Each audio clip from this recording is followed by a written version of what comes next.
నిజామాబాద్ జిల్లాలోని police commissionerate దగ్గర మనం ఉన్నాము. ఇక్కడ చాలా మంది నిజామాబాద్ జిల్లా ప్రజాప్రతినిధులు, దాంతో పాటు ఎవరైతే నిజామాబాద్ ప్రజలైతే ఉన్నారు, రెండు తెలుగు రాష్ట్రాల్లో ఒక విషయం గురించి ఎలా చర్చనీయాంశంగా మారింది. ఎక్కడ చూసినా కూడా సిసిఎస్ కానిస్టేబుల్ ప్రమోద్ గారి విషయంలో ఈ హత్య కేసులో ఎన్ని సంచలనాత్మకమైనటువంటి విషయాల్ని బయటపెట్టడం జరిగింది సిపి సాయి చైతన్య గారు అనే దాని గురించి ప్రతి ఒక్కరు విన్నారు. సో ఇదే అంశంపై ఖచ్చితంగా ఎవరైతే రియాజ్ ఫ్యామిలీని పరామర్శించడానికి అంజతుల్లా గారు హైదరాబాద్ నుంచి నిజామాబాద్ జిల్లాకు రావడము, దాంతో పాటు ఎవరైతే ఇక్కడ ఉన్నటువంటి నిజామాబాద్ జిల్లా ప్రజలు అంజతుల్లా ఖాన్ని ముట్టడి చేసేందుకు ఆపడానికైతే ప్రయత్నిస్తున్నారు అని చెప్పేసి మనకి తెలుస్తా ఉంది. సో సిపి కార్యాలయం ముందు ఉన్నారు, ఏం చేస్తా ఉన్నారు, ఏం కథ అనే దాని గురించి మనం మాట్లాడడం. ఏంది, దేని గురించి మీరు అడ్డుకుంటా ఉన్నారు ఈ అంజతుల్లా ఖాన్ని? మాకు వచ్చిన ఇన్ఫర్మేషన్ ప్రకారం రేపటి రోజు ఈ అంజతుల్లా ఖాన్ ఎవరైతే ఉన్నారో ఈ ఎంబిటి పార్టీ స్పోక్స్ పర్సన్ మరియు మానవ హక్కుల సంఘం ఏదో పోస్ట్ ఉంది ఆయనకి. ఆయన మనం మొన్న రిలీజ్ చేసిన వీడియో చూసిర్రు, ఆయన మాట్లాడిన మనం వాయిస్ రికార్డ్ కూడా మనం విన్నాం. అయితే ఆయన రేపు సిటీకి వచ్చేసి మొన్న ఏదైతే ఎన్కౌంటర్ జరిగిందో వాళ్ళ ఇంటికి వెళ్ళి పరామర్శించడానికి వస్తున్నాడు. సరే అక్కడ వరకు ఓకే, కానీ తర్వాత ఆయన షెడ్యూల్లో రేపు ప్రోగ్రామ్ మాకు వచ్చిన ఇన్ఫర్మేషన్ ప్రకారం ఏంటంటే ఇక్కడ ఉన్న ప్రజలందరికీ కూడా ప్రొవోక్ చేసే విధంగా ఆయన ఏదో చేయబోతున్నాడు అని చెప్పేసి పక్కా ఇన్ఫర్మేషన్ మాకు ఉన్నది. కాబట్టి ఇట్లాంటి శాంతికి, ఇప్పుడు మన నిజామాబాద్ అంటేనే శాంతికి ప్రతినిలయం, ఇట్లాంటి ప్లేస్కి వచ్చేసి ఇక్కడ ప్రజలందరినీ కూడా రెచ్చగొట్టే విధంగా ఏదైతే ప్రోగ్రాం పెట్టుకున్నాడో ఇట్టి ప్రోగ్రాన్ని ఖచ్చితంగా రేపటి రోజు మేము అడ్డుకుంటామని చెప్పేసి తెలియజేస్తూ మరి ఒకసారి ఈ మన సిపి సార్ కూడా మేము మెమరాండం ఇవ్వడం జరిగింది. రేపటి రోజు ఆయన్ని ఎట్టి పరిస్థితిలో నిజామాబాద్ సిటీకి రానివ్వద్దని చెప్పేసి మేమందరం కూడా మెమరాండం ఇవ్వడం జరిగింది. దాదాపు ఒక 20 మంది వెళ్ళి సిపి సాయి చైతన్య గారిని కలవడం జరిగింది. సో ఏదైతే కంప్లైంట్ మీరు ఇచ్చిండ్రో మరి పోలీస్ అన్నలు మరి ఎలాంటి చర్యలు తీసుకోబోతా ఉన్నారు రేపు? మేము ఇచ్చిన కంప్లైంట్ కి సిపి గారు కూడా సానుకూలంగా స్పందించారు.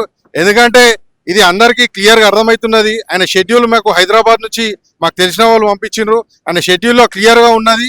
ఒక మతస్థులను ముంగడ పెట్టుకొని ఆయన ప్రొవోక్ చేసే విధంగా రేపు మాట్లాడబోతుండని చెప్పి పక్కా ఇన్ఫర్మేషన్ ఉన్నది. కాబట్టి ఇక్కడ కమ్యూనల్ ఇష్యూ అయ్యే ఛాన్సెస్ కూడా ఉన్నది. కాబట్టి ముందస్తుగా మేము వచ్చి ఇక్కడ ఫిర్యాదు చేయడం జరిగింది. ఎట్టి పరిస్థితుల్లో దీని మీద చర్యలు తీసుకోకపోతే మేమందరం కూడా సుమారు ఒక 2000 మంది మా బీజేఎం నాయకులు కానీ మేమందరం కూడా ఎక్కడికక్కడ అడ్డుకుంటామని చెప్పి కూడా తెలియడం జరిగింది. ఇక్కడ సిసిఎస్ కానిస్టేబుల్ ప్రమోద్ గారి విషయంలో ఎవరైతే రియాజ్ అతి దారుణంగా ఒక పోలీస్ అనే ఒక భయం లేకుండా ఇలా చట్టాన్ని చేతిలో తీసుకొని మరి ప్రమోద్ గారి పైన దాడి చేయడం జరిగింది. అక్కడే కుప్పకూలిపోయారు ప్రమోద్ గారు అని చెప్పేసి మనం మాట్లాడుతున్నాం. సో దీంట్లో ఇంకా క్లారిటీగా మనం మాట్లాడుకుంటే ఎవరైతే మానవ హక్కుల సంఘాల వాళ్ళు ఎవరైతే ఉన్నారో తెలంగాణ స్టేట్ పోలీస్ డీజీపీ గారికి కూడా నోటీసులు జారీ చేయడం జరిగింది. ఎట్ ది సేమ్ టైం ఇవాళ ప్రతి ఒక్క పోలీస్ అన్నలకి ఇలా నోటీసులు పోయినట్టే, నాట్ ఓన్లీ డీజీపీ, ప్రతి ఒక్క పోలీస్ అధికారికి ఇవాళ నోటీస్ పోయినట్టే కనిపిస్తా ఉంది. సో దీంట్లో ఎందుకు సానుకూలంగా స్పందించడం లేదు?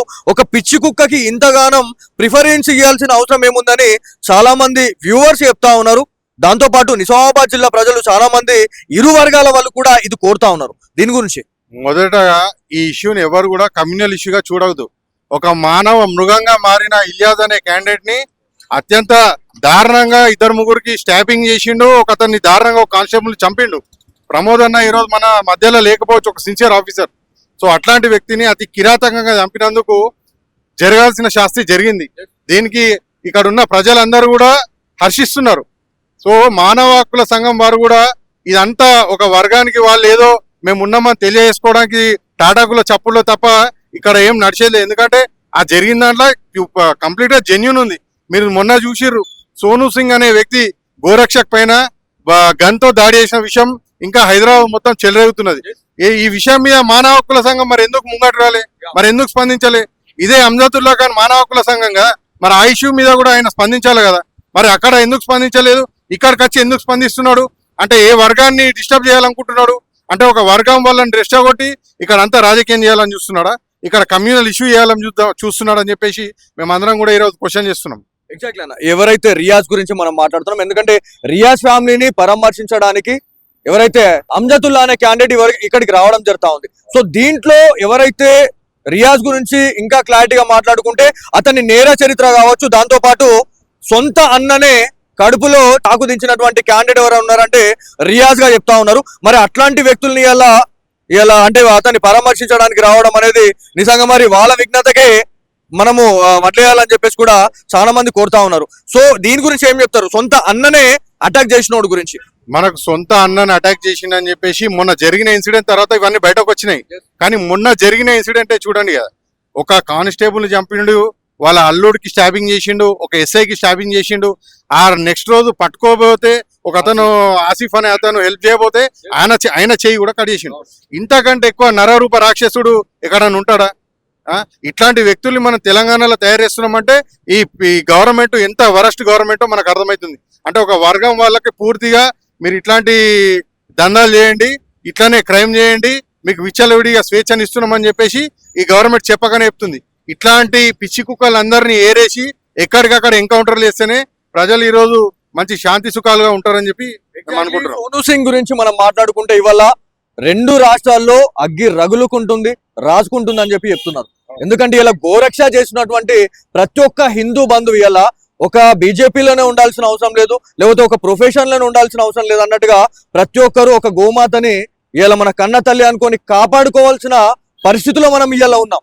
సో ఎవరెవరికి మన గోరక్ష చేసుకున్నటువంటి వాళ్ళు ఎవరైతే ఉన్నారో వాళ్ళకి ఎలాంటి సేఫ్టీ ప్రికాషన్ చెప్తారు? ఎందుకంటే ఇలా బందూకులు పట్టుకొని ఇలా ఇల్లీగల్ గా అంటే ఎలాంటి లైసెన్స్ లేకుండానే తుపాకులను పట్టుకొని ఇలా ఈ బుల్లెట్ల వర్షం చూపిస్తా ఉన్నారు. గోరక్షకులకు మీరు ఏం చెప్పాలనుకుంటున్నారు దీని గురించి? మరి గోరక్షకులు చాలా మంచి పని చేస్తున్నారు.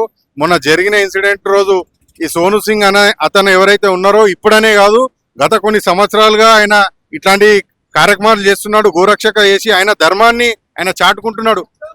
అట్లాంటి వ్యక్తి పైన కూడా ఈ గవర్నమెంట్ బురద జల్లి సోను సింగ్ ఇంకా వేరే దేనికోసము ఇదంతా ప్రయత్నిస్తుందని చెప్పి ఆయన మీద కూడా విష ప్రచారం చేయడం జరిగింది. ఇది నిజంగా ఈ గవర్నమెంట్ సిగ్గుచేటు. మీకు నిజంగా సిగ్గు శరం ఏమని ఉంటే ఈ గవర్నమెంట్ కి మొన్న జరిగిన ఇన్సిడెంట్ లో ఎవరైతే ఈ వ్యక్తులు ఉన్నారో వాళ్ళని పట్టుకొని అత్యంత కిరాతకంగా శిక్షించాలని చెప్పేసి మేము అందరం కూడా డిమాండ్ చేస్తున్నాం. ఇక్కడ చాలా దగ్గర మేము వింటానే ఉన్నాం. ఎందుకంటే ఆల్రెడీ మేము గౌరక్ష గురించి మేము చెప్తా ఉన్నాం. మేము కూడా మా సిగ్నేచర్ స్టూడియో వేదికగా కూడా మేము ఒక 4-5 ట్రక్స్ ని మేము పట్టుకోవడం జరిగింది. ఎందుకంటే ఆ బాధ తట్టుకోలేక, ఎందుకంటే మనం ముందు హిందువులం అయిన తర్వాతనే మనం ఇలా ప్రొఫెషన్ కావచ్చు, మనం ఏదైనా కావచ్చు అనేటట్టుగా మనం ఇలా ఉన్నాం. సో ఎవరైతే ఎంఐఎం కి సంబంధించినటువంటి పార్టీ లీడర్స్ ఎవరైతే ఉన్నారో ఈ గోరక్ష చేసే వాళ్ళు కావచ్చు, లేకపోతే సనాతన ధర్మం గురించి ఎక్కువగా బయటకు తీసుకువెళ్లే వాళ్ళ గురించి ఇవాళ విష ప్రచారం చేయడం, లేకపోతే ఇక్కడ సిపి గారికి కంప్లైంట్ చేయడం, లేకపోతే వివిధ కాన్స్టిట్యున్సీలలో కూడా ఇవాళ కంప్లైంట్ చేస్తున్న పరిస్థితి ఉంది. అంటే కంప్లైంట్లు ఇస్తే ఇలా కేసులు పెడితే ఎవరైతే గోరక్ష చేసే వాళ్ళు కావచ్చు, హిందూ ధర్మం గురించి మాట్లాడే వాళ్ళు భయపడతారు అన్నట్టుగా ఇలా ప్రతి ఒక్కరు ఇలా ఇట్లా చేస్తా ఉన్నారు. సో దీని గురించి ఏం చెప్తారు? రానున్న రోజుల్లో ఎవరైతే మన నిజామాబాద్ జిల్లాలో ఉన్న గోరక్షకులు ఎవరైతే ఉన్నారో ఇంతకు 10 రెట్టింపు ఉత్సాహంతో మనం అందరం కూడా గోరక్ష చేయాలి. మనం ఎక్కడైతే మన సాంప్రదాయం, మన ధర్మాన్ని మనం కాపాడుకోవాలి. కాబట్టి ఇట్లాంటి ఇంకా ఇప్పుడు మన సోను సింగ్ జరిగిన అన్యాయం ఏదైతే ఉందో ఇట్లాంటివి జరగకుండా మేము అందరం కూడా పెద్ద ఎత్తున ఒకటై ఇప్పుడు ఎక్కడ ఇన్సిడెంట్ అయినా కానీ మేము వేల సంఖ్యలో అక్కడికి వెళ్ళి అక్కడ ఎవరైతే గోరక్షకులు ఉన్నారో వాళ్ళందరికీ అండగా ఉంటామని తెలియజేస్తున్నాం. రానున్న రోజుల్లో ఇట్లాంటి ఇంకా జరగకుండా దాడికి ప్రతి దాడే ధ్యేయంగా మేము ముందుకెళ్తామని కూడా తెలియజేస్తున్నాం. ఇక్కడ చాలా మంది గోరక్షకులు చాలా మంది మమ్మల్ని కాంటాక్ట్ కావడం జరిగింది. మాకు కూడా కొన్ని క్వశ్చన్స్ మా తరపున అని చెప్పేసి చాలా మంది బాధపడతా ఉన్నారు. ఎవరైనా గోరక్ష చేసే వాళ్ళు ఎవరైతే ఉన్నారో ఇలా ప్రాణాలని తెగించి ఇలా ఏం లేకుండానే ఇలా ముందుకొచ్చేసి గోరక్ష చేస్తా ఉన్నారు. కాకపోతే వాళ్ళు ఇట్లాంటి పరిస్థితుల్లో మన హిందూ బంధువులు కూడా ఇంకా చైతన్యం రావాలని చెప్పేసి వాళ్ళ నోటితో చెప్పుకోలేని పరిస్థితుల్లో వాళ్ళు ఉన్నారు. సో అట్లాంటి వాళ్ళకి మీరు ఎలాంటి సపోర్ట్ ఇవ్వాలనుకుంటున్నారు రానున్న రోజుల్లో? ఇప్పుడు ఇక్కడ ప్రజలందరూ అన్ని గమనిస్తున్నారు, మీరే చూడాలా. ఎందుకంటే మొన్న ఒక మానవ మృగంగా మారిన వ్యక్తిని చంపితే కూడా అక్కడ ఒక కమ్యూనిటీ పర్సన్స్ అందరూ కూడా ఒకటైతున్నారు. ఇక్కడ మనము ధర్మాన్ని కాపాడే విధంగా గోరక్షక చేస్తే కూడా మన వాళ్ళని కాల్చి చంపుతున్నారు. కాబట్టి హిందువులు అందరూ కూడా ఇక్కడ నుంచన్నా సంఘటితమై మేల్కోవాలా. ఎందుకంటే పక్కనోడికి ఏదో అయితేనో వాడికి షోకుందనో ఇట్లా కాకుండా రేపటి రోజు మన ఇంటి వరకు కూడా వస్తుంది, మన గడప వరకు కూడా వస్తుంది. అక్కడ వరకు రాకుండా ముందే మన అందరం కూడా సంఘటితమై ముంగటికెళ్ళి ఇట్లాంటి సంఘటనలు ఎక్కడ జరిగినా కానీ మన అందరం కూడా కలిసికట్టుగా ఎదుర్కోవాలని చెప్పేసి పిలుపునిస్తున్నాం. ఇదండి మొత్తానికి కమిషనరేట్ దగ్గర ఉన్నటువంటి సిచ్యువేషన్ ఇది. ఎవరైతే అంజతుల్లాకి ఖచ్చితంగా ఆపే ప్రయత్నం చేస్తాం, ముట్టడి చేస్తాం. వీలైతే ఏ దానికైనా కూడా రెడీగానే ఉన్నామని చెప్పి చెప్తా ఉన్నారు. ఎందుకంటే హిందువుల్లో చైతన్యం వచ్చింది. ఎందుకంటే ఒక వర్గానికి కొమ్ము కాస్తున్నటువంటి వీళ్ళు ఎవరైతే ఉన్నారో వీళ్ళని డెఫినెట్లీ జిల్లాలోకి అడుగు పెట్టనీయమని చెప్పేసి ఇవాళ నిజామాబాద్ జిల్లా ప్రజలు కోరుతున్న పరిస్థితి ఉంది.